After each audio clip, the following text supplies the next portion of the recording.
குறைஞ்சிருக்கா? வன்முறைகள் குறைஞ்சிருக்கா? இல்ல அப்படியே தான் இருக்கா? அப்படின்னா, நிச்சயமா குறைஞ்சிருக்கு. அது ஏன் அப்படி நான் சொல்றேன், உறுதியா சொல்றேன் அப்படின்னா, அதுக்கு காரணம் ஒரு காலத்தில நான் திருமான்னா வெறுப்பா பார்க்குறேன். அந்த திருமாவ வெறுப்பா பார்க்குறதுங்கிறது தாண்டி, சுவர்ல அவர் பேர் எழுதியிருந்தாக்கா, எனக்கு அவ்வளோ கோவம் வரும். அப்படிங்கிற அந்த வெறுப்பு இருந்த ஒருத்தனை அரசியல் படுத்துறது, அவர தீவிரமா ஆதரிக்கிற ஒரு நிலைப்பாட்டுக்கு தள்ளுறாரு இல்லையா? அடி வாங்குறவன் நிமிர்ந்து நின்னு திரும்ப அடிக்க ஆரம்பிச்சுட்டானா வன்முறை குறைஞ்சிராது. அடிக்கிறவன அரசியல் படுத்தும்போது தான், அவனுக்கு உண்மைய புரிய வைக்கும்போது தான், அவன அரசியல் படுத்தி என்ன சூழல் அப்படிங்கிறத புரிய வைக்கும்போது தான் அந்த வன்முறை குறையும். அந்த விதத்தில அண்ணன் திருமா எங்கள அரசியல் படுத்தியிருக்காரு. எங்கள வன்முறையிலேருந்து பாதைய திருப்பியிருக்காரு. எங்களோட பாதைய மாத்திருக்காரு. அப்போ என்ன மாதிரி எத்தனையோ இளைஞர்கள் திரைமறைவில அவங்கவங்க இவரோட பேச்ச அவர் சொல்வார்.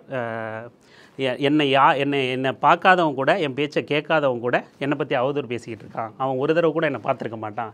என் பேச்ச கேட்டிருக்க மாட்டான்.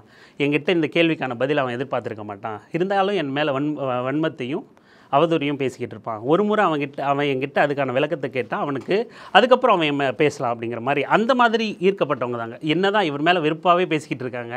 அப்படி என்னதான் இவர் பேசுறார் அப்படின்னு கவனிக்க ஆரம்பிச்சு தான் நம்ம பாதை மாறுறோம். அந்த மாரி அப்போ எங்களுக்கான அந்த சாதி மனநிலையை பாதையை மாத்துற வேலைய அவர் செஞ்சிருக்கும்போது வன்முறை குறைஞ்சது அப்படிங்கிறத நம்ம ஆதாரப்பூர்வமா நாங்களே அதுக்கு உதாரணம். நானும் ஒரு உதாரணம், தோழரும் ஒரு உதாரணம். நானும் ஒரு உதாரணம் தான் அதுக்கு.